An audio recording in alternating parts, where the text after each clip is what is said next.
Hello, everyone. My name is Jackie Bauman. I am going to be moderating this paper session today. This is Dana. She's going to be doing our first paper, so I'm going to turn it over to her. Good morning, everyone, and welcome to my presentation on the study I did on power, vulnerability, and connection in the planetarium. For those who don't know, I'm Dana Thompson, Assistant Director at the Brown Planetarium on the campus of Ball State University. And I would just like to start with kind of how this topic came to me and its importance in our field. So I was at lunch one day with a colleague, and I was sharing my love and interest for TED Talks, and she shared with me one of her favorites, The Power of Vulnerability by Brene Brown. And so I watched the 20-minute video from Dr. Brown, but I wasn't really sure before I did what I would get out of it, especially given the title. So it didn't really seem like something that would interest me or that I would be able to relate to. But Brene Brown is really engaging, she's funny, and she has a lot of great messages based on the research that she's been doing for many, many years. And so basically, you should watch the video, but to summarize, she talks about how important vulnerability and self-worth are to making connections. And connecting with our audience is something that I think we all strive to do, making lasting and engaging presentations. So immediately after watching this talk, I jotted down the following questions. What makes you feel vulnerable when presenting to planetarium guests? What makes you feel powerful when presenting? And in what ways do you feel connected with your audience? And I was mostly looking at how people feel. What are the feelings behind our presentations, and how do those feelings affect it? So we talk a lot about the how-tos of presenting and engaging our audience, but we don't really talk about how our feelings make a big role or take up a big role in that. So really kind of the research question is what factors affect how planetarium presenters feel, and what is the relationship between these? So I took these questions, and just those questions, I added another additional comments field on an online survey with Google Forms, and I posted it to DOML and the Dome Dialogues, and they were all open response. I didn't ask for any information on gender. That wasn't something I was interested at this point, okay? So I created the survey and advertised it, gathered responses, did a bunch of other steps in between, and then did a review of the significant literature. And I wrote an article for the September issue of the Planetarian. So this is to summarize that article. So what were the results? So 63 people responded, which I thought was a pretty good response for that survey. And I'm going to go through the answers one by one, and then I'm going to try to connect them all at the end, okay? So let's start with the first question. What makes you feel vulnerable when presenting? What do you think the top answers were? What is it? Knowledge. Go ahead. If you were going to do something wrong, or you say something wrong. Technology. Was there another one? Technology. Anything else? Feeling welcome and things running smoothly. So if you're not feeling welcome, You're making sure your audience is feeling welcome and everything's running smoothly and having a good time.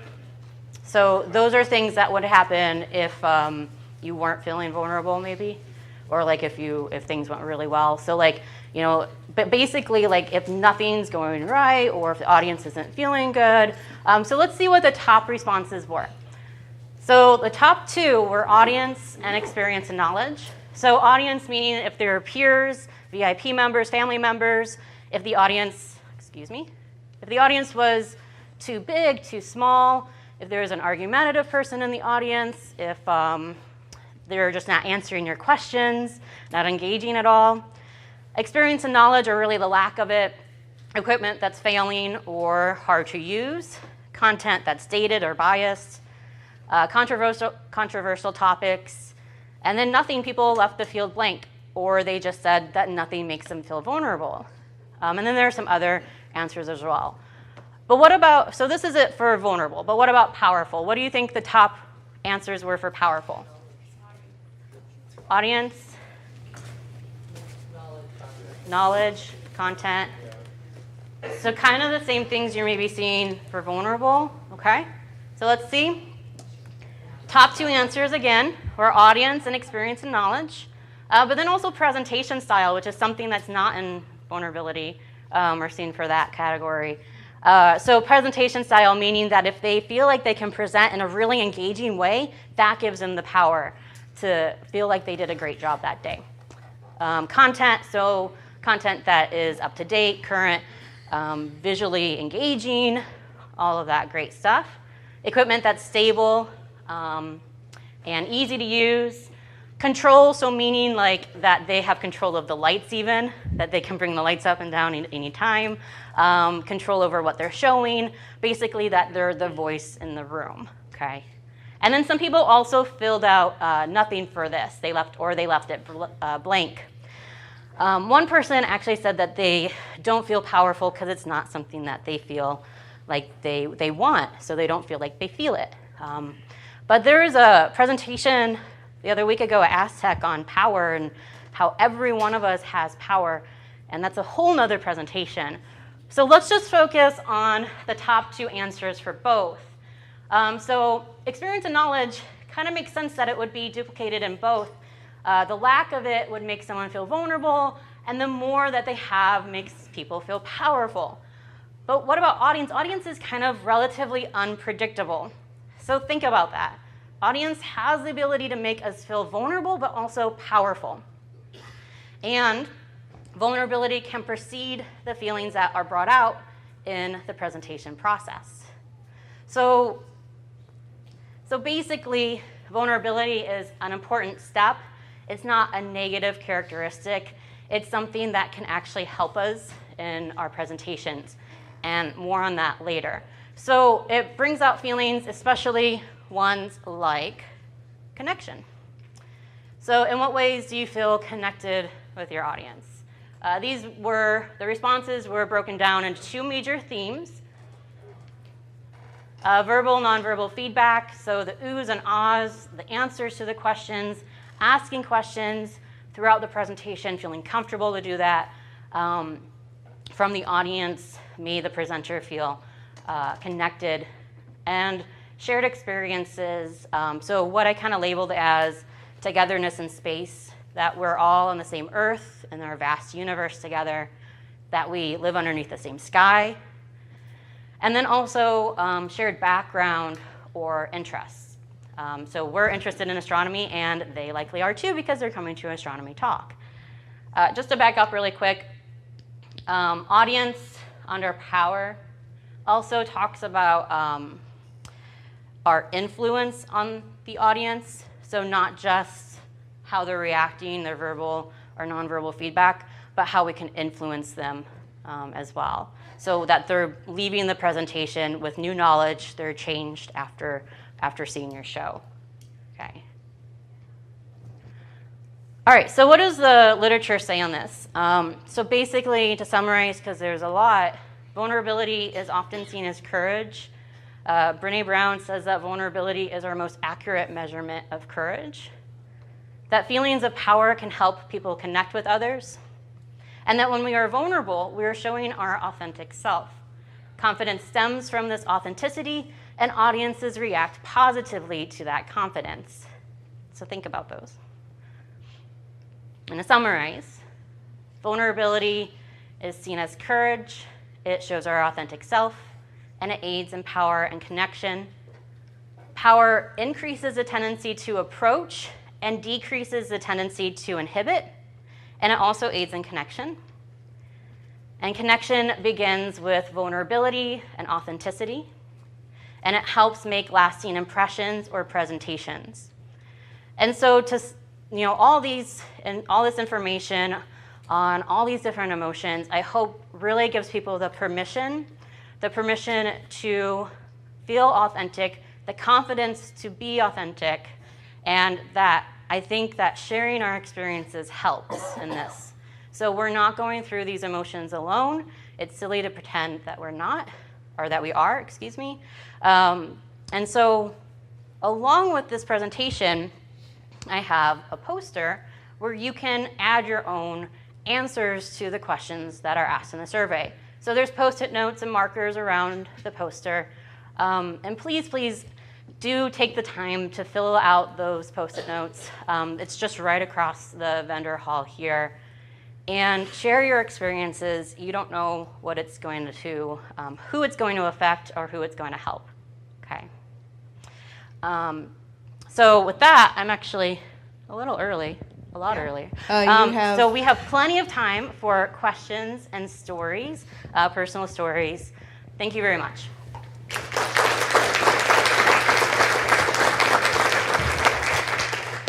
And if you are a graph person, there you go. I didn't want to put that up because that's a lot of information to take in. So. 2 questions. Sorry. Is it not on? Okay. Test 1, 2. I can probably get the room without the microphone, But I think Tom might want it. Test. yeah. Okay. Okay. So this is interesting. I wonder if when you did your analysis on both powerful and vulnerable, did you, and I don't even know where you get this information, presumably in some sort of psychology source, but did you try to, control isn't the right word, but did you try to adjust your results based on the words that people would generally use when talking about connection? Like, is there a way to look at, so in order to try to isolate what's connecting about our situation as planetariums as opposed to the things that people will generally say if you ask them, what makes you feel connected to, insert anybody here, like family or person on the bus or whatever, right? Like, do you see what I'm asking? Not quite. So what I'm asking is, when you ask someone to describe connection with anything, they might use a certain set of words, right? Okay, yeah. And then you've made some meaning out of the words that they used when you ask them what makes them feel connected to their audience. So can you look at what makes it unique in our situation by considering what words people normally use to just talk about connection with anyone in general? Do you see what I'm... Yeah, I mean, there's one response that says that they really discuss the topic as if they were with a group of friends out in the field. And so there are some relations between the two, like making connections with your audience and then your connections with people in your day-to-day lives. But I think a lot of the answers were more specifically about audience reaction, and then also how they kind of felt just connected with them in general. So like, I think, the shared experiences, okay, there you go.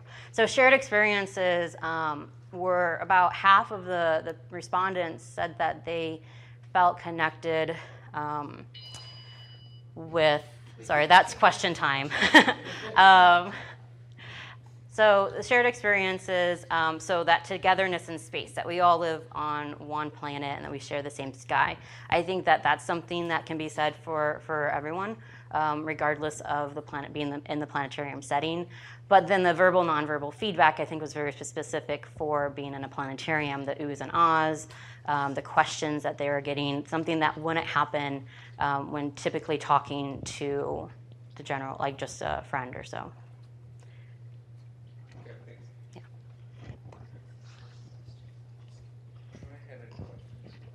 I think Jackie's going to someone. Okay, yeah, Tom. Yeah, so I can repeat the question. okay, so how did the respondents to the survey, and how do you see the use of humor woven into these?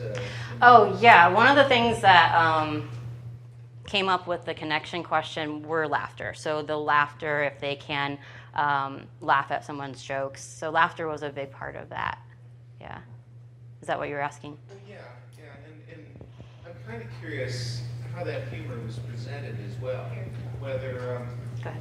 okay, so I wondered how the humor was actually, if you could get that from the survey, how the humor was woven in. Was it self-deprecating, mildly so, or was it, exactly how it was used to make connections and how it was used to give some impact to Yeah. the material being I think presented. that's a great follow-up question for another survey, but the answers that I did get didn't elaborate on it. Oh. It was just basically saying that their humor was accepted well from the audience. Mm-hmm. Yeah, great point. Thank you. All right. Unfortunately, we are out of time. So, everyone, thank you, Dana. Yep, thank you.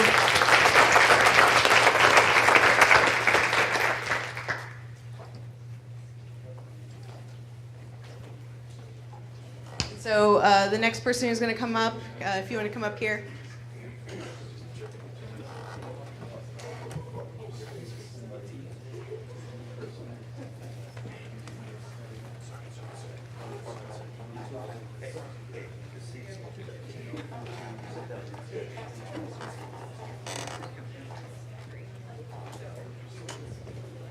Check, check. Check, check. These are on now.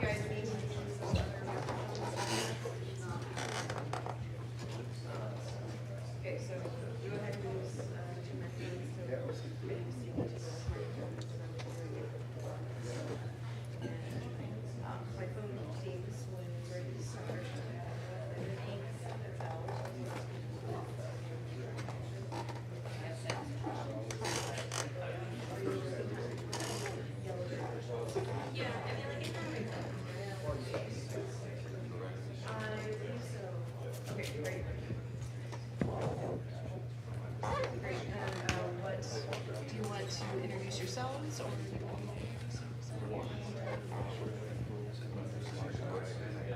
What's your paper? What's your paper? So it's,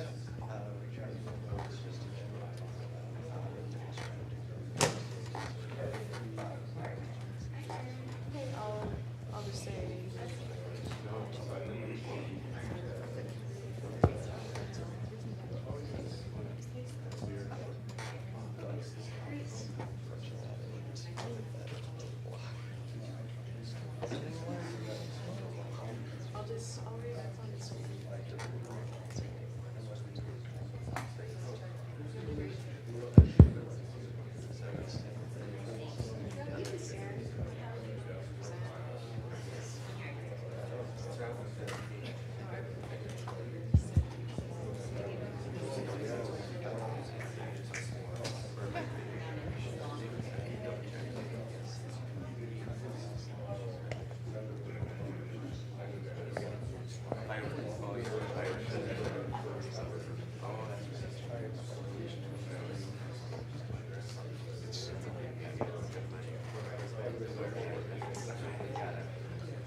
Huh? No, not yet. So that's a good sign. All right, you're set. Okay, so the next paper is Reaching Beyond the Dome by Ashley, Howard, and Michael. So I'll turn that over to them. Hello, everyone. Thank you for coming out. Good morning. My name is Michael. I also go by Nick. This is Ashley, and this is Howard. Just wanted to give you a general idea of what our thing is about. We're from the Ward Beach Planetarium out in Youngstown State University, Youngstown, Ohio, the far side of the state. And we've been around for about 52 years now. And in those 52 years, we've had 3 major functions. We do public shows every Friday and Saturday for the general public. They're always free and open, and that's how it's been since we started. We have school groups that come in from different schools around our area. We do different specialty groups, developmental groups. We even do senior living groups. And we actually, our third purpose is we use that classroom as a university classroom. We have our basic astronomy classes in that lecture room. But our main fortes, as far as we go, are for the public shows and our school groups. We've been trying to get the general public in to use the free education that we've been providing for years. And we have a few strategies that we'd like to share with you that might help you guys, in the future. It's helped us. Last year we hit our record attendance in the past 14 years. We had 10,000 people come to our public shows, and we had a total of about 18,000, just over 18,000 people for our public shows and our school groups combined. And to do that, we've used a few resources such as public broadcasting. We've collaborated with our local astronomical society, and we've even included college clubs on our campus to help us with our programming. So I'm going to pass it on to Howard. Like Nick was mentioning, public broadcasting has played a huge role in increasing our attendance. And two things that have really helped are faculty announcements over local television networks and radio stations. And in doing so, our planetarium engineer, Kurt Spivey, and our planetarium lecturer, Tiffany Wolbert, would announce astronomical events and updates, talk about local phenomenon and give explanations to audience members, as well as promoting our public shows. And this has helped us develop kind of like a presence in our community and get local patrons in the area a good idea what the Ward Beecher Planetarium is all about. What else has helped us is our social media over various platforms and a stronger presence on social media as well, along with weekly updates of shows. And we also have used various features to get an idea of how many patrons will attend based on them marking themselves as interested or attending our shows. While those numbers aren't accurate to gauge how many people will come through, it'll give us a good sense of how many to expect for our show so we can accommodate accordingly and address either a smaller audience or a much larger audience. And I'm gonna turn it back over to Nick. Now, our public broadcasting isn't the only thing that we've used. We have tried to better our relation with our local astronomical society. We have the Mahoning Valley Astronomical Society in our area. Unfortunately, the picture didn't transfer, but it was a group shop. It's about 30 or so people, and that number has risen in the past few years. But we have done a few different events with them to get ourselves out there. We've tried to collaborate. We've recently made a few flyers for them to advertise local star parties where the public's just able to come out, use a telescope, see what's in the night sky. We try to have those, regularly, but weather according. We have 2 public shows every year. We have So You Want to Buy a Telescope, that is before the holiday season. So if people want to go out, they want to figure out what their budget can afford them, what kind of tech they can get, they can come out and talk about that kind of technology. And then So You Bought a Telescope, which is after the holiday season, telling you how to use the stuff that you got from the holidays. The last major event that we did with them as well was the 2017 Great American Eclipse. We were not in the path of totality, unfortunately. However, we were able to work with them to see what we could see. They brought out a bunch of solar scopes. They helped us out with activities such as getting different programs together to show people how the eclipse looked from outside of Earth's perspective, where the path was, different fun things you could do. I think we had pinhole projectors as well. We had coloring sheets, stuff like that. Just fun activities for everyone to, participate with. However, they are not attached to Youngstown State University, which makes it a little bit difficult to collaborate with them on a regular basis. However, we do try to tie in with our collegiate clubs to make in that filler. And I'll give it back to Ashley.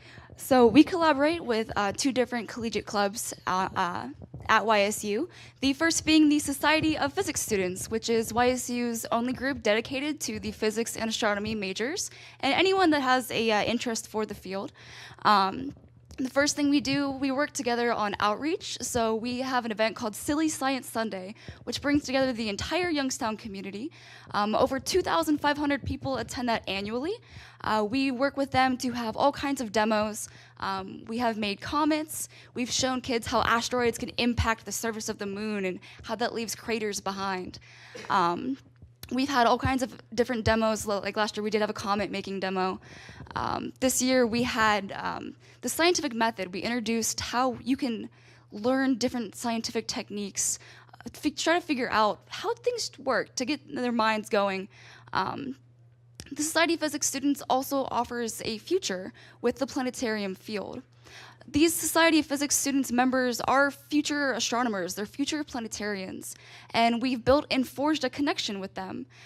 We've actually had an increase in people that are interested in working in the planetarium.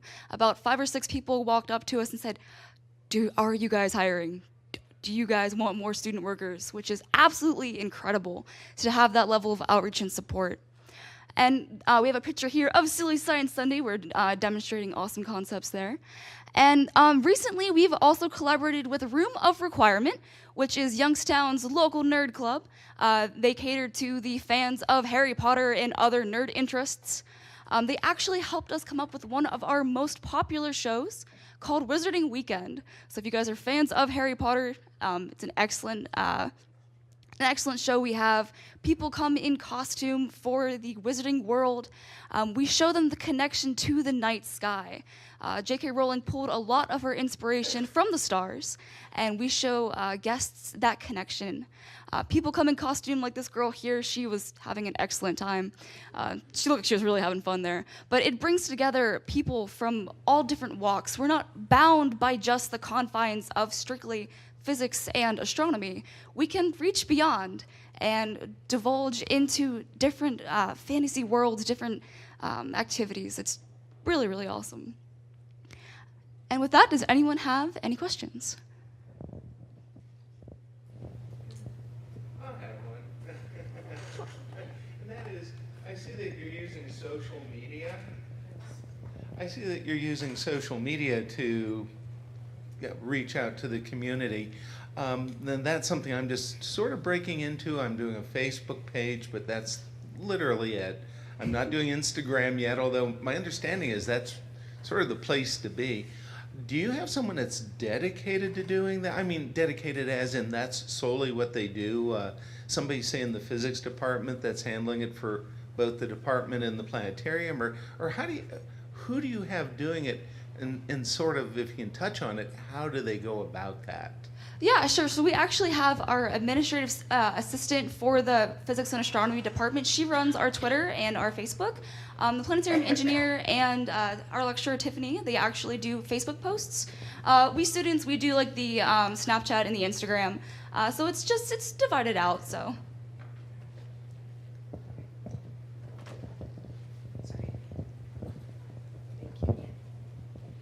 In addition to looking at the stars, what else do you do for Harry Potter?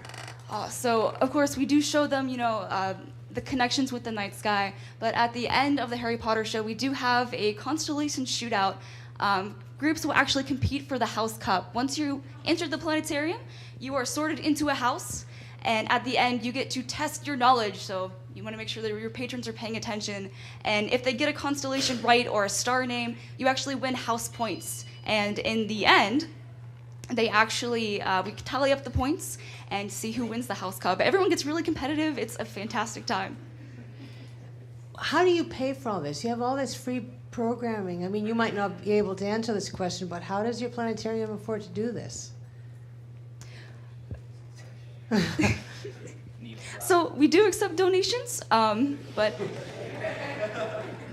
other than that, we do have a lot of help from like the collegiate groups, like Room Requirement. They help us set up demos across the hall for patrons waiting. Bless you. But yeah, that's about all I can add to that. But Thank you.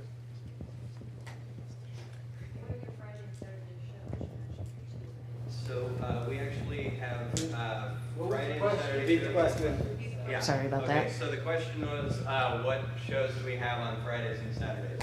So we have two. I'm sorry. We have two general shows. Our 8 p.m. shows are on Friday and Saturday. That's just a general regular astronomy talk. We usually have a pre-recorded show or some predetermined program. And if it's a short enough video or program, we follow that up with an abbreviated star talk. We also do a show on Saturday at 2 p.m. that's geared more for younger viewers, more of a family show. So we try to cater to both, higher learning and more rudimentary knowledge of astronomy. But we're trying to integrate different fields of science as well into our planetarium. Go ahead. Do you have any copyright challenges with the Harry Potter imagery? Yeah, so recently we did want to stray away from calling it Harry Potter Weekend. We are calling it Wizarding Weekend just to avoid any conflict there. So That is the time, so thank you, everyone.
All right, so before we start, everyone, make sure asking for questions, you raise your hand and let me come over to you. So, just so that they can get all the recordings. So just making sure so we can keep it a little bit more organized.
All right, so we are going to be starting the next paper. It's called Win-Win Partnering with Local Interactive Media Students with Renee Kerrigan. So I'll let her take it on.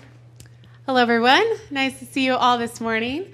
I am Renee Kerrigan. I'm the Vice President of Programs and Planetarium Director at the Peoria Riverfront Museum. And I am going to talk about our partnership that we've been doing for the past 4 years with our local university in town and their interactive media department.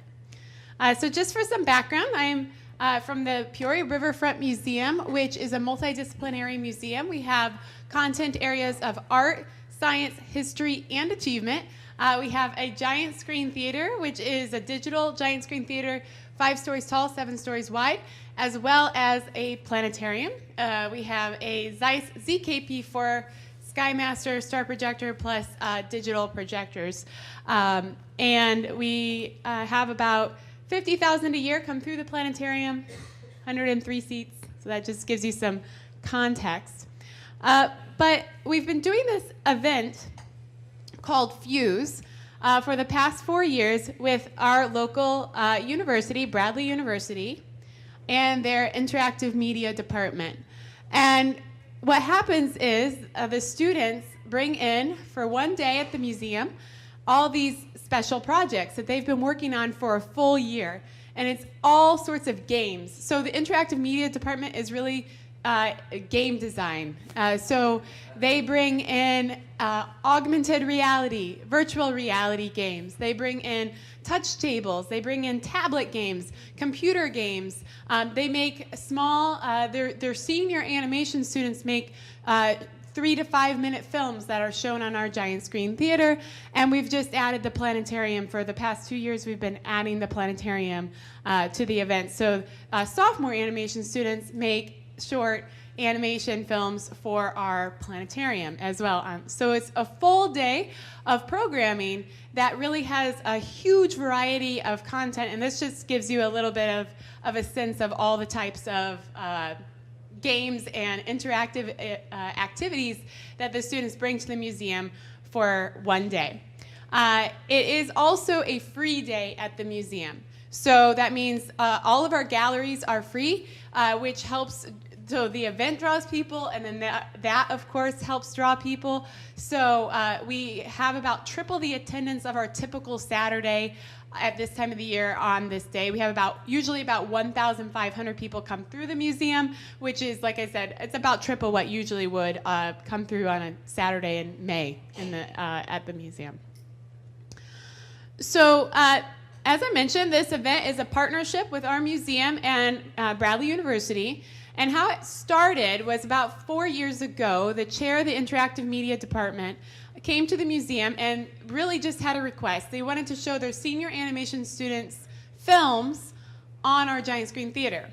We have a digital theater, so we can show pretty much anything. And we could have just treated it as a rental and said, sure, you pay us money, we'll show your films, done. But we were interested in deepening our connections with the community. At the time, our CEO was really interested in helping strengthen our community connections, and we've had a long partnership with Bradley University. Sheldon Schaefer still teaches for Bradley. The astronomy students come to the planetarium all semester long. We've had internships from the university. I'm a graduate. So we have had this partnership with different departments at the university for a long time, but never with the interactive media department. So in talking with them, we decided to try to make it bigger, not just have it a rental in the planetarium, but have it be have them do more programming, which led to the variety of programming that you saw in the video. And this is just some scenes from our giant screen theater where the films are shown. To prepare for the day, the museum, during the first year, museum leaders, and we've continued this, museum staff will go to the students' survey class they have. This is built now, it's built into the curriculum for the whole year, this event at the museum. So there's a class that all the students most of the students that are going to be involved with the day attend, and it goes across grade levels. And so we will go to that class, we'll talk about how to best talk to the general public. Many students haven't had an opportunity to do that before. Talk about what sorts of experiences will work well. One of the best parts about this event, in my opinion, is that it is a student-led process. So the students propose interactive experiences, and then they are voted on by the other students, and then the faculty, of course, puts in their weight, and then proposals are decided to go forward or not. And if a student's proposal does not go forward, they join another team, and they work on another team's proposal. So the whole event is student-led. The students also are in charge of creating a website for the event, creating wayfinding for the event, creating They have like a student producer. They have somebody in charge of scheduling. They have somebody in charge of materials and ordering. So it really gives the students a lot of experience with running a big event and organizing sort of something much grander than they might have had a chance to do at school unless they're involved in some sort of collegiate club or something like that. They also, to make it easier on the museum, the students do all of the work for setting up. So the night before, they bring in all their material. We have, tables and chairs set up for our guests in a lot of these areas. They clear them all away with us directing them. They put up all their stuff. They work the whole day. And then at the end of the day, they take it all away. And then they put the museum back to the way it normally is. So that lessens the work on the museum. As I mentioned, the students there's a student in charge of creating the advertising for the event. So these are some of the web banners that we've used throughout the years. And so we've improved the event over the years to make it better for our guests. The teachers at Bradley and the museum staff has continued to help coach students so that they can learn a little bit better how to talk to the general public. We've done better wayfinding. We've dropped some presentations that were less popular with our guests. And about 2 years ago, we added the planetarium to this event. So we hadn't had the planetarium involved at the beginning because it seemed very foreign to these students. Of course, as anyone knows who's created content for a planetarium, the shapes that you have to make for animations in a planetarium are very different than if you were making a flat screen animation. So to get it started, I reached out to one of the teachers that were involved, and I asked him just to come to the planetarium so I could show him the technology. We talked about all of the options. I wondered if he was interested in having his students build 3D models for UniView. Turned out that wasn't something he was interested in. So we decided just to have his sophomore students make like up to 2 minutes, that's the longest, animations for the dome. And the students come early in the semester to get a sense of the space, to see some content on the dome. Some of them have never been to a planetarium before. My coworker Jack takes them through the steps that he needs, to create, to put something on the dome. So, we get a set of images that we sequence and we encode into a movie. The audio has to be a separate track, all those sorts of things. So they come once to get a sense of the space. They work on their animations, and there's a free software called Dome Viewer that they use to preview it, but outside of the dome. And then they come back one time to see their first drafts on the dome. That's the only time they get to do that. Then they make changes, and then they give their final product to us a little bit before the event. And so here's just some stills from the content that's been created for the planetarium. They're allowed to make anything they want, but we've told them that if they make something that's a little bit abstract, that we might be able to use it in our music and light shows. So some of the content that's been created by these students has worked its way into our regular programming, which has been great. So this program has been beneficial to the students that are involved, to Bradley University and the Peoria Riverfront Museum. To the students, they get to be involved in a big event that's totally outside of their schoolwork. I asked one of the professors what he thought one of the key benefits to the students was, and he said, when you're at school, you're doing a lot of student work that is going to be seen by the school and might not get seen outside of it. This is the one event they have in the year that they're doing something for the public, and so that changes the way that they do it. I'm going to run into my question time just a little bit. Okay. They also get to work with a team. They get to work with students from all ages. And they've identified that it's one of the draws to the program. Bradley actually this is the fastest growing department at the university, one of the fastest growing departments at the university. They've won awards for this program.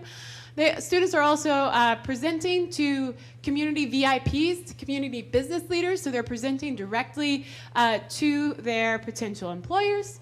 The university sees it as a way to outreach into the community to help make them look better to the community, which is important. For the museum, we get a day full of programming that we would not be able to do on our own. Technology that we don't have, experiences that we would not be able to provide. And maybe one of the biggest benefits has been 2 stellar interns that have come to us directly from this program. We've never had interns from the animation department before, and we've had 2 that have been interested because of this program. So, if you think this is interesting, I hope you might reach out to your local university or college. Some of you are in universities and colleges. I think this is a program that could be replicated elsewhere, and I'd be more than happy to answer any questions that you have about it. Okay, Thank you. does anybody have any questions?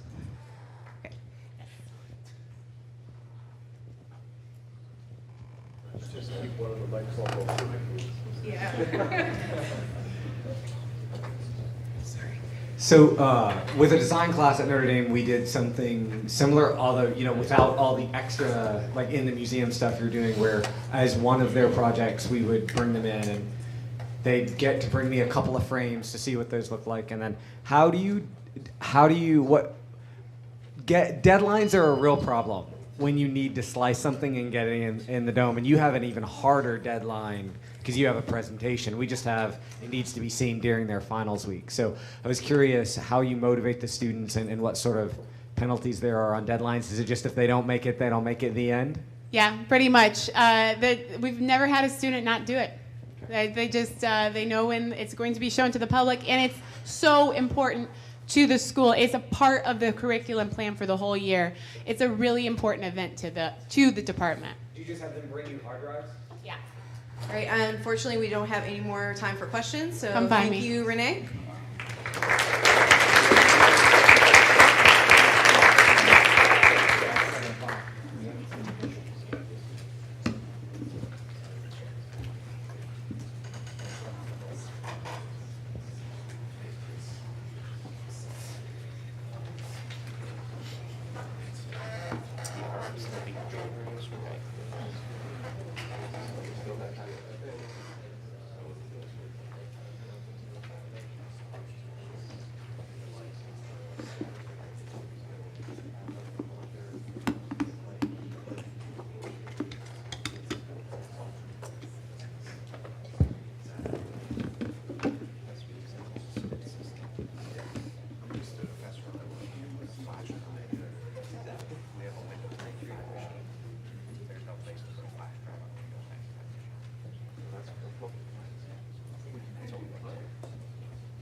Okay, this is just a reminder. Make sure if you're going to ask questions at the end, you raise your hand. I'll run over to you. Okay.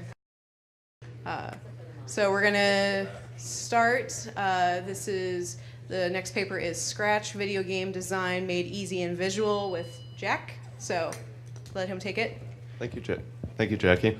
For those of you who don't know me, I'm Jack Dulesky. I work at Peoria Riverfront Museum with Renee Kerrigan. So if you have any questions about that whole FUSE program that she was just talking about, I can answer any questions you have about that as well. If you have any questions about this, even better, because this is what I'm talking about.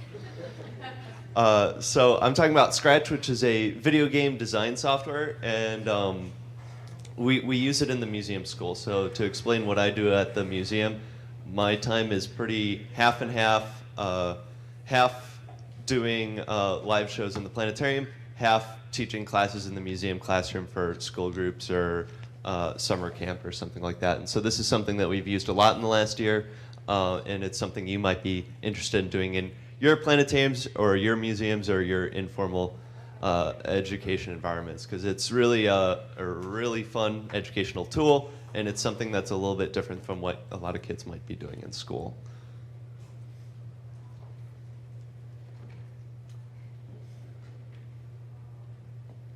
So I'm just going to get right into it. So what is Scratch? So Scratch, as I said, it's a video game design software. It's designed by the Lifelong Kindergarten Learning Lab at MIT. And this is an example of what the screen is. So something you'll notice is it's web-based. It's all online. It's all at scratch.mit.edu.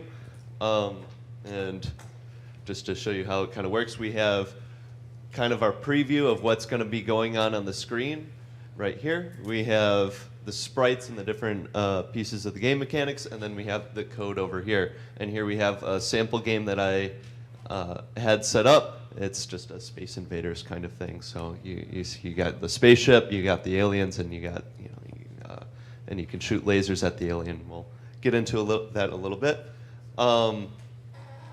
And it gets a little bit more complicated than that, and there's actually a lot of functionality to it. So it looks very simple. The first thing I'm going to point out to you is we have blocks of code right here instead of writing out the code. And so these blocks of code that are very visual, they click together like Legos. Really easy for a kid of any age to get their hands on, but it can actually be very powerful, and there's a lot of depth to it. So it was designed for kids 8 to 16, but as I said, there's a lot of depth to it. When you see something that's got a little cartoon cat and these blocks of code, you are a little worried that it's for little kids, but really, I've had students across the whole age group from elementary school to high school getting really excited about it, and as I said, it's really powerful. It's Turing complete, so if you're a power user, if you're an advanced user, you can pretty much do whatever you want with it. And if you're to go online to scratch.mit.edu, you can see people do some pretty incredible stuff, and it's like, why wouldn't you just make it on your computer using like real code? Why would you do it on Scratch? Well, just because they enjoy it. It's fun to tinker around with it. I've had fun just playing around with it, setting up my examples for students. And to talk a little bit more about why we would use Scratch instead of teaching a real computer programming language. Jack, why wouldn't you just teach Python or HTML or why wouldn't you teach them something that they would actually use someday? And so I would compare that to, I have a little bit of experience learning computer programming. I have no computer programming background, really. I was a history major, and then I ended up in the planetarium. Really happy about that, but I don't have any computer programming background, so it was really easy for me to pick up, and it was really kind of an exciting challenge for me, so I was able to learn pretty quickly. I said I don't have any computer programming background. That's a lie. When I was like a 5th grader, I had my own experience learning computer programming in an informal education environment. I went to a summer camp where I learned Visual Basic for a couple of weeks.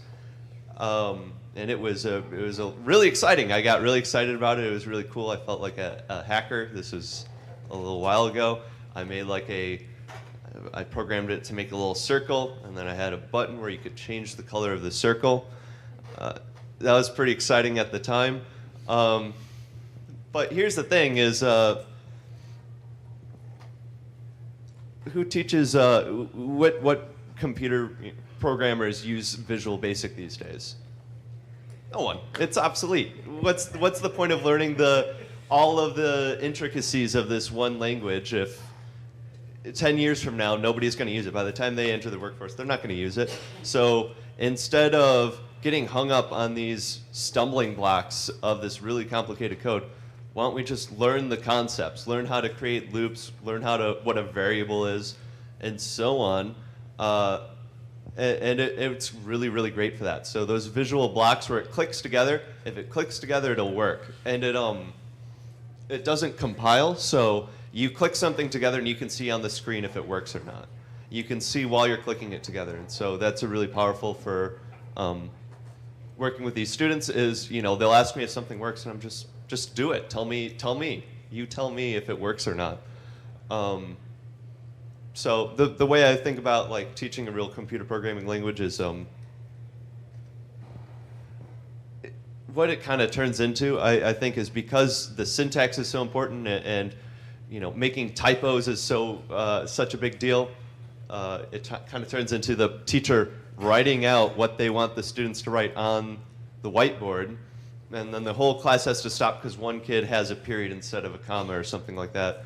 That is really, really important, but when you're just getting started, it's not so important. So removing those early stumbling blocks and just giving them a results that they can be really excited about. And really, that's what it's really about. Why teach video game design? Because it's something that they get really excited about.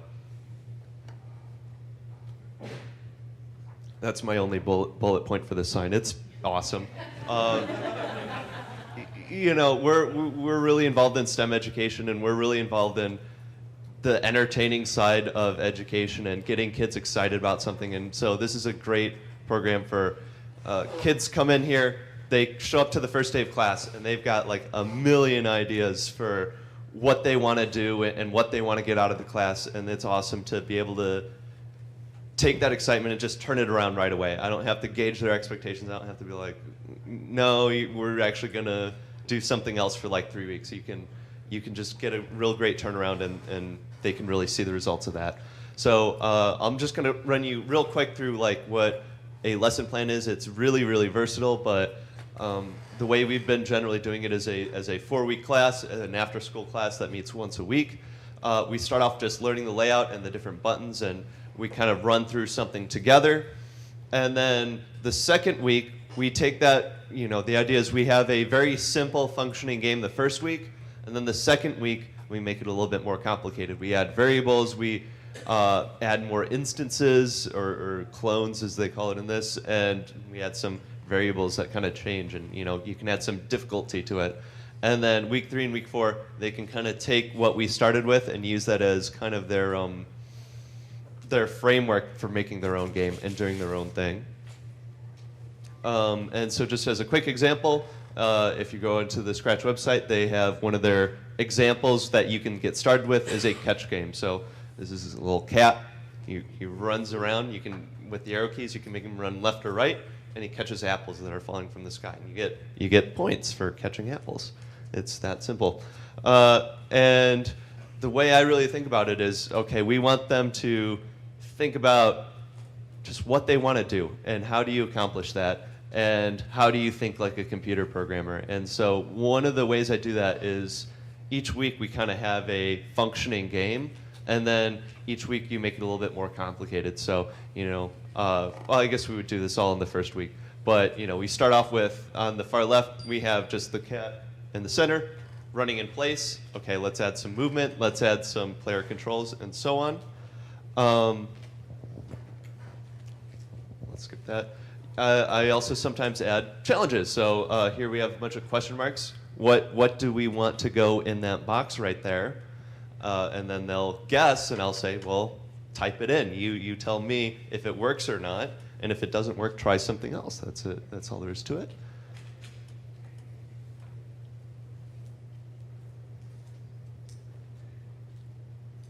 And then another way we add difficulty there is we'll start off here. We have a random apple drops down every now and then what we do is over time we add variables.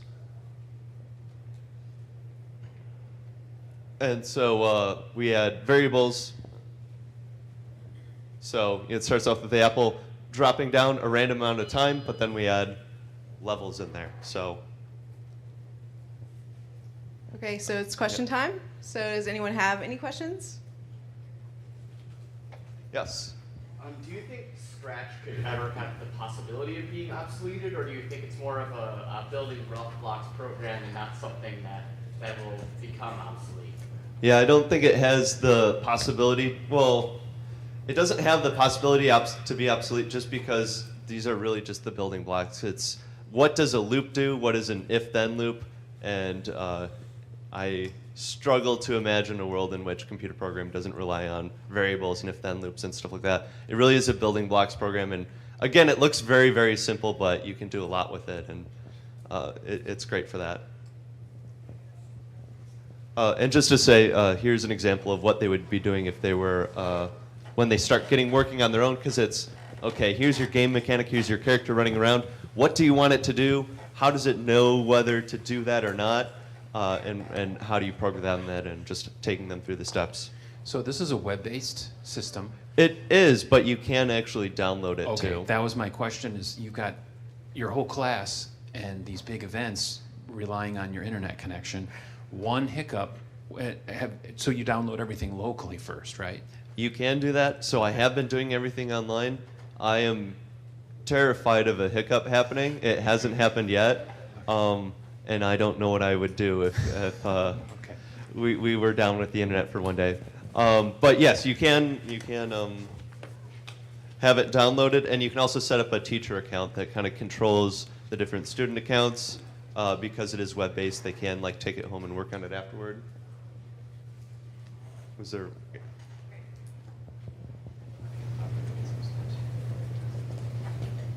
So can you download any sprite? Does it matter? Can you upload anything? Yeah, it's actually really, really versatile. So if I take you all the way back to the beginning.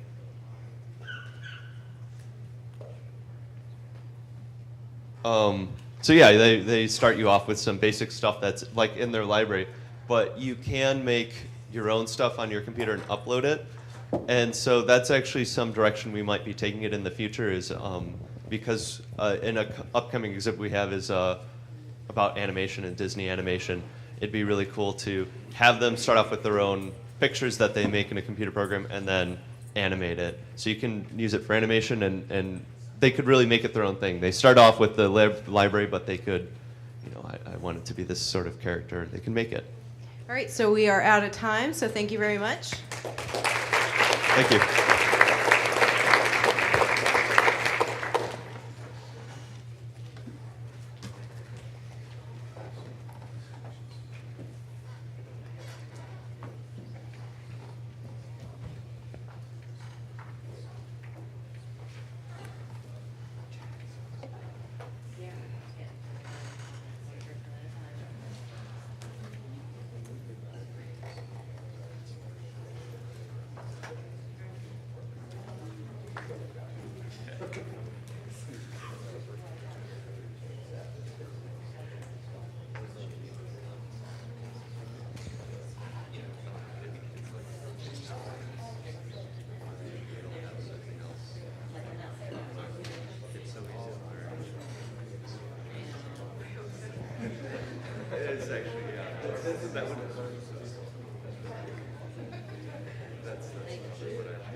Okay, so once again, I do want to remind everyone, if you have a question at the end, please raise your hand and wait for the microphone just so they have it on the recording, because I don't think that they can necessarily pick up your voices without the microphone, so be a little patient while I run over to you.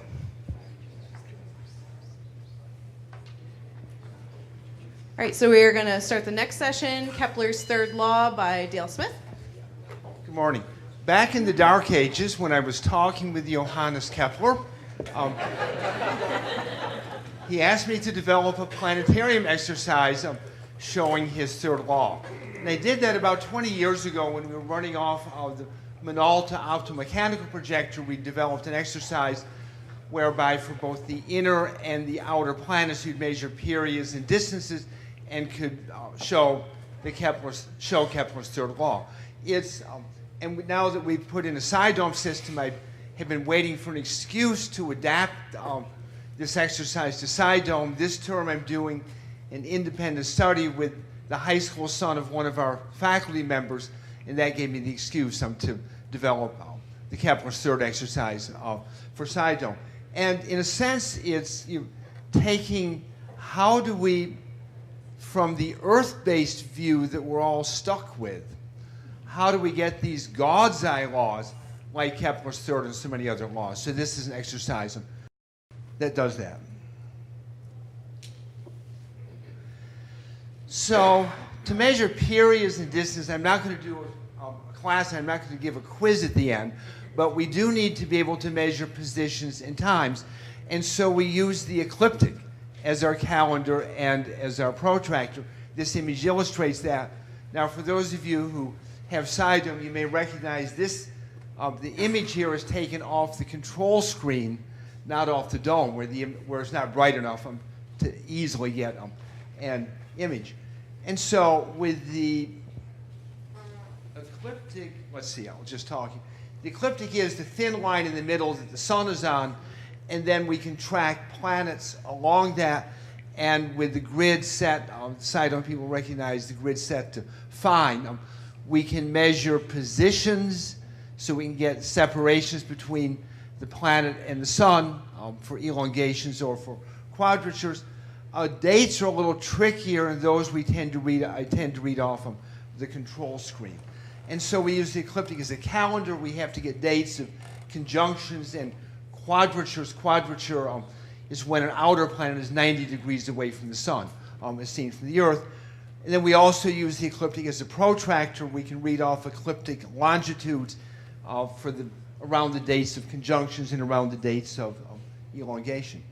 So geometry in 4 quick slides. For the inner planets, we want to measure the period, so we measure the date and the ecliptic longitude of 2 successive conjunctions, and then go through some geometry as illustrated here. There's not a quiz at the end, and derive the period.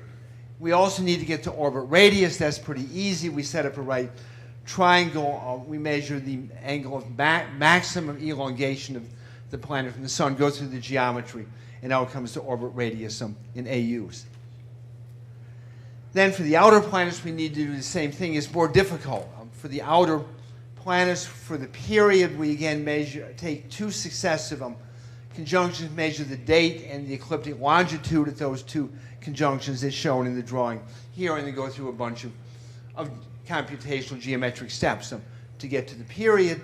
And the toughest thing for the outer planets is to get the radius of the orbit. And we take the date of quadrature, before and after conjunctions. Quadrature, again, is when the outer planet is 90 degrees away from the sun. And that's the geometric equivalent of an inner planet being at maximum elongation. And so we measure the dates of quadrature before and after a couple of conjunctions, go through a whole bunch of complicated geometry that doesn't appear here but will appear in the proceedings for those who are interested. And that gives us the orbit radius in AUs. And so there's a packet we give to the students. These are some sample pages from lots and lots of explanation. All the stuff I've skipped over here. Data taking pages in the lower left. And then we guide them through the computations with the scheme similar to the one shown on the right. There's an instructor's packet that has all the details of how to do this. And all that's in the proceedings text with hints for setting up the side dome favors. You've got to be really well prepared in getting the dates or the ranges of dates at which you do your measurements, and the proceedings text has hints on all of those. And getting dates that are around the times of conjunctions, maximum elongations, and quadratures. As the instructor, you need to be really well prepared for this or it descends into chaos. It needs 2 class periods, 1 class period for the inner planets, 1 class period for the outer planets. The students need to have the student guide ahead of time so they come in well prepared. And some of the results, P squared actually does equal A cubed, more or less. And I've got columns here for a period and radius and P squared and R cubed, and the real value is off to the right. But in the P squared equals R cubed columns, you can see that for Mercury, Mars, and Jupiter, things came out really well. Very, very close. Mercury presented some challenges, and I realized later what happened. We had happened, in choosing dates to measure Mercury, happened to pick dates near its most maximum elongation when it's 28 degrees away from the sun rather than the average of 23. And so that's why R cubed comes out significantly bigger than P squared for Mercury. A better choice of measuring dates could equalize that out. Saturn presented some real challenges. You see the numbers at the bottom of that. R cubed is a lot bigger than P squared. And for Saturn, not so much for Jupiter or Mars, but for Saturn, the results you get are really sensitive to the date you assign to, or the date you measure for quadrature. A 1-day change in the date you measure for quadrature changes your derived radius by 3 AUs. So it's really sensitive. And one of the surprises for me when I compared our results with Sidome to what we'd had off the Minolta 20 years ago, the Minolta results were better. And I think what had happened was that for Mercury, we had, by good fortune, picked dates of conjunctions, elongations that were near Mercury's average distance from the sun, so it came out close. And I think for Saturn, we just lucked out on the date, again, on the dates that we were measuring quadrature. If you're off by half a day for Saturn, your derived radius will be off by about an AU and a half. So Saturn is really, really sensitive.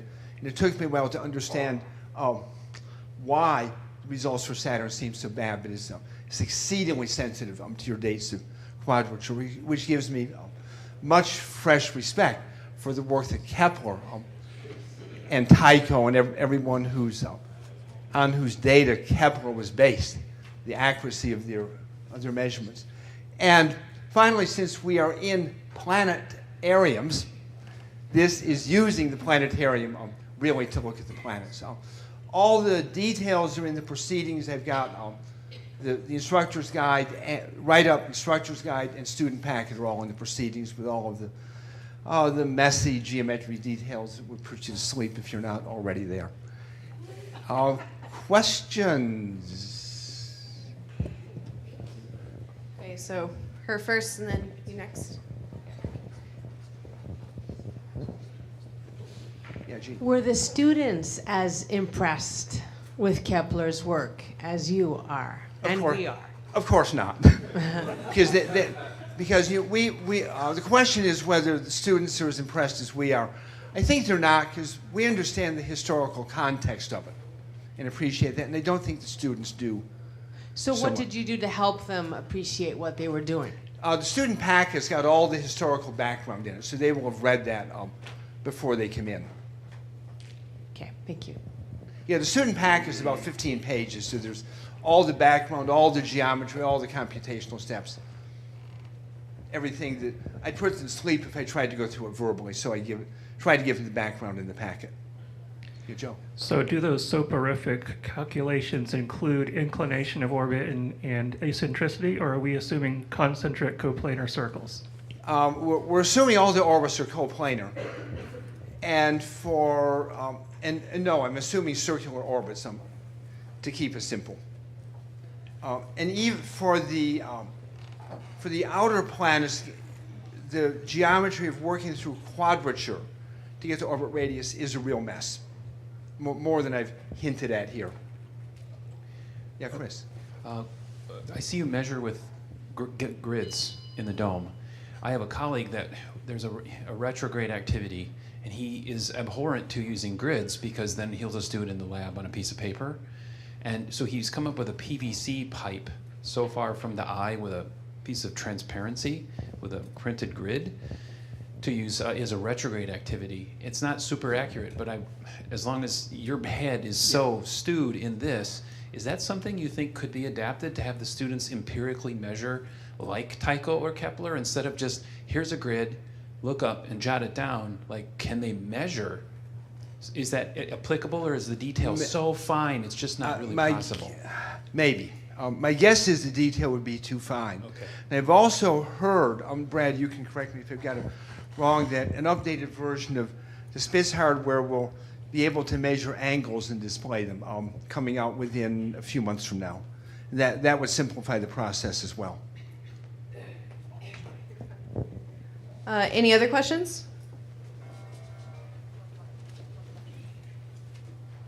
Okay, it doesn't look like it. So, all right, thank you, Dale. Thanks.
So we need to wait to start? Yeah. Okay, that's fair. Like your challenge? Yeah. Yeah. Yeah, it's okay. So I will hear. Okay, that's all right. Yeah. Well, you're going to have 10 minutes to talk, and then I can give you a 5 or 3 minute warning if you want. 3 minutes. 3 minutes? Okay, and then at 1, I will ring a regular bell, and then when it's time to go, my phone will ring. Perfect. So, right, and then you guys are going to hand out stuff at the end? Yeah, no, I'm going to hand out stuff right now. Okay, wait to the end just so we can, like during the question period? No, Like, use it during the... Okay, well, if you want to hand it out right now, you can.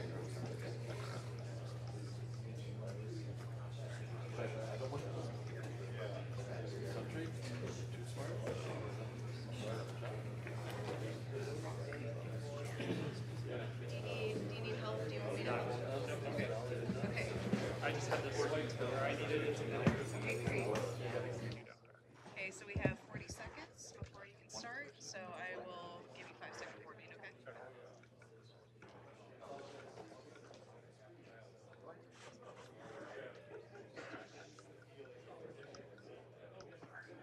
Why is this not working now?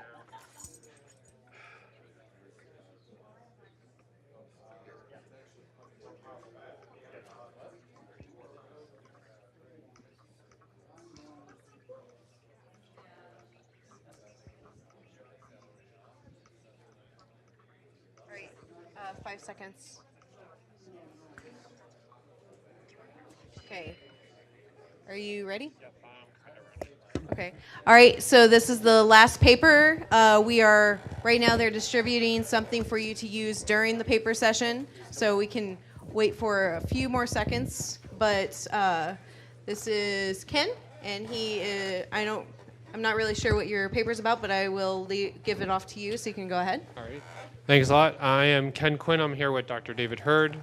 We produced another book again with NASA called Understanding Small Worlds. He's my token silent. I'm his token blind guy. I'm going to walk you through the book a little bit, and then we'll get a little more depth into it. Yeah, that'd be good. We start out with the Oort cloud. Also, just a small housekeeping note. All the tactiles in the book are not to scale by size or distance. Then we have our comet. Yep. Comet 67P, which was discovered, I believe, in 1969, and I'm going to mispronounce this, by Klein Chernoff, and I'm sad to say that he passed away within the last year, wasn't it? Within the last year, he just passed away. Thankfully, I had a chance to meet him in Poland, so that was really special. But that's the Comet 67P, which is Tactile 2. We turn to Tactile 3, which is the anatomy of a comet. And you'll note down at the bottom the coma. And by the way, Ken's reading this by Braille here upside down, so that's kind of cool. I find that pretty fascinating. It's easier than reading it upside down. It's less eye strain.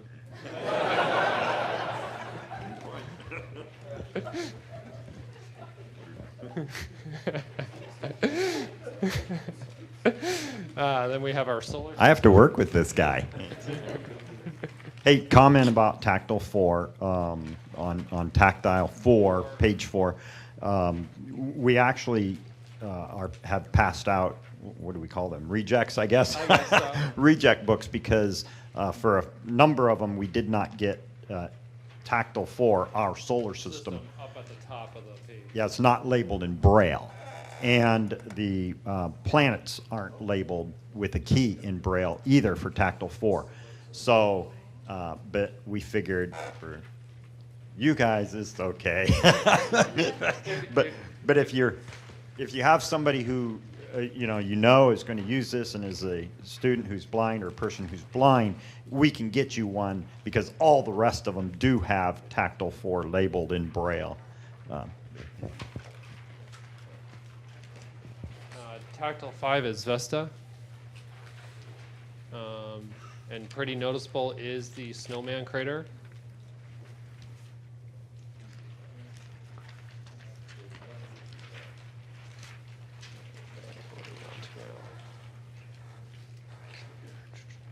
Series right here. Tactile 6 is Ceres.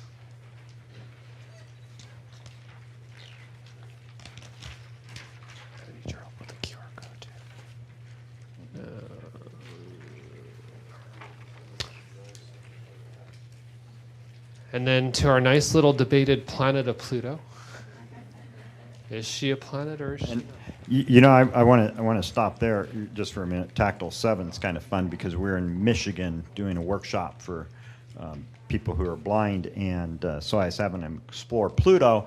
I said, "Do you see any interesting shapes on Pluto?" And somebody from the back room shouts out, "Yeah, there's kind of something that looks like a heart at the bottom of Pluto." I was like, "Oh!" So that was really neat seeing that they could see that.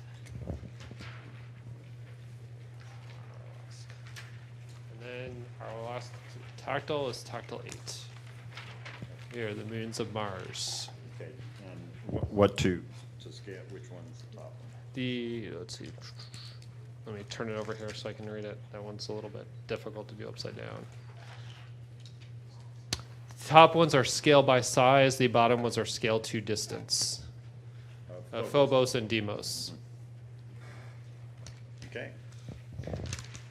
If you have a phone that has a QR code reader on it, we'd encourage you to take it out at this time. Yeah, I'm going to need your help. Okay. So Ken's got his phone here. He's got a QR code reader. You can download those for free. Just Google QR code reader. How many of you have a QR reader on your phone right now? Okay, good number of you do. So you'll notice that on the front cover, on the lower right-hand corner is a QR code. Before QR codes, we used to do everything in the text we would do in Braille. So the book was, about this thick. And then we got smarter and we started to do the text on CDs. And so that was expensive. So now we just put it all on a QR code. So are you ready? So he's gonna scan the QR code.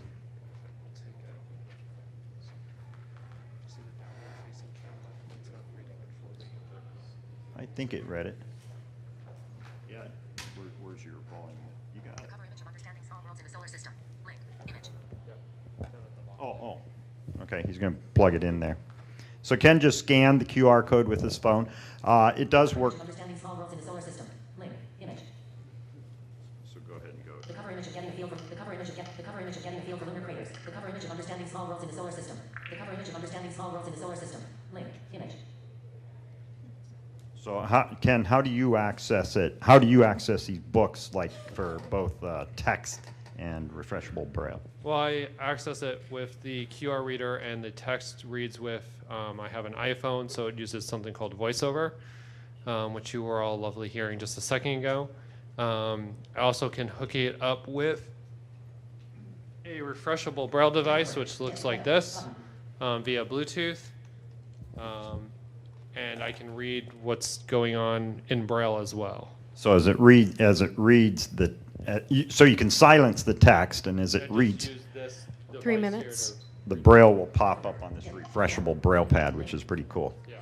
Since the beginning of our history, humans have looked up at the sky and marveled at what they saw. The changing phase of the moon, the brilliance of the sun, the movement of the planets, all of these and more are our ancestors. That was me reading it. They created stories and prescribed meanings to the objects that fill the sky. So since the beginning of our Okay. history, humans have looked up at the sky and marveled at And they use that you guys use that really fast. It speaks really fast. Oh yeah. For you usually. Really, really fast, yeah. And this, I have a friend who has it even quicker than this, so. I don't think, it is working. Okay, and also something neat, I'm actually going to show them on the website here. We also have audio of this as well, which David's going to show you. So we did this in conjunction with SURVEY. SURVEY is the Solar System Exploration Research Virtual Institute, run out of NASA Ames. And they help fund and support us with these books. And if you just Google Survey Tactile Books, you'll come up to this website, and it has all of our books on there. By the way, we redid our Getting a Feel for Lunar Craters books. I have a few of them with us. They too have a QR code now, so you can access all the text with the QR code. The Understanding Small Worlds is right here that you have in front of you. I do have some old Getting a Feel for Eclipses, and so if anybody wants a copy of that, I can get you a copy of that also. And we also have our Mars book that we don't have we have the text up there, but we don't have an audio. But if you just click again, you can access this through the QR code.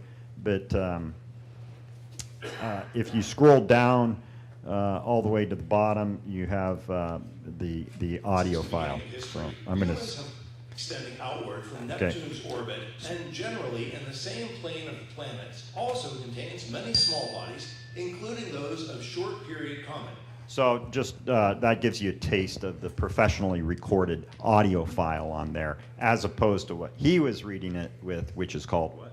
Which is called VoiceOver. VoiceOver, okay. So there is a professional recording of it that you can access through all these books also.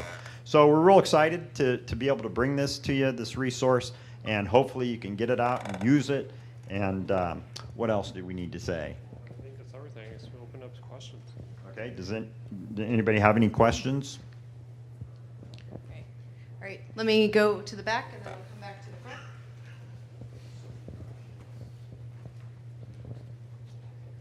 We'll scoot over here to the right. Okay, so on these charts, let's say you've got an object, Deimos is this small, and you're touching it. What is the topographic relief factor on this? Because if I were making Deimos this small, would it be glass smooth? So is there, do you know what the topographic relief on some of these are? You mean for the distance one? Yeah. Or? No. No, we don't, because no, we're not so concerned with that. Okay. What we do, we really highly exaggerate everything, because tactily you don't have the acuity that you do in some other forms, okay? So what we've done here is we've highly exaggerated to no scale, okay? And I think that's what you're asking, right? Mountains on Comet 67P was like scary. Exactly, on purpose, because what we do with our products, right there, yeah. And Ken has it out right there, he went to it. So like those mountains are highly exaggerated because we want to get the point across that there are some high regions and low regions on the comet itself, the mountainous regions over there on the right, and so they are extremely exaggerated on purpose. Okay. So if you were to have 67P this size and you look your fingers across, it might be so smooth you can miss everything. Correct. Okay. Yeah, you got it. Good question though. So, and I'm glad you mentioned that, and we should probably mention that in the text somewhere. I mean, we mention often not to scale by size, not to scale by distance, but I don't think we've ever mentioned not to scale by relief. That's a good point. What are some plans in the future for upcoming science missions like the NASA InSight rovers and the other satellites and other things that are being produced? What are some other tactile things that you may produce in the future? Well, do you know any, Ken? Not that I know. No. Actually, yeah, they're right. Oh, right now we have one called Understanding Ocean Worlds, which is in the works, which will explore ocean worlds in our solar system, and the James Webb Telescope, which ours truly, Jacob Salas, is going to be working on right here up front. So, David, do you want to explain to them how you make those? Because I know from past time you've explained a little bit how you made these things. Can you do that? Yeah, are we out of time? Yeah, this is the last one. 30 seconds. Basically, we hand design them, and that's why they're so detail oriented. We put them in a vacuum heat machine, put them onto the plastic, and then yours truly here goes over them with fine-tooth comb, and then we produce them and slap them out and give them to you guys. So it's a yeah. It's a totally done by hand. We do it by a graphic designer with different masters, glass, you know, and then put it onto this. Whatever we can get our heads around. And our goal is to make them feel like they look. Okay, so our goal is to get them to feel like they look. So there is other tactile stuff out there where, like for Comet 67P, for example, they may just outline the outline of the comet itself, but not really have any relief, just have different textures in there. But our goal is to try to make them feel like they look, and that's something that sets ours apart, which they serve two different purposes, but yeah. All right, well, thank you very much. That's the end of our paper session.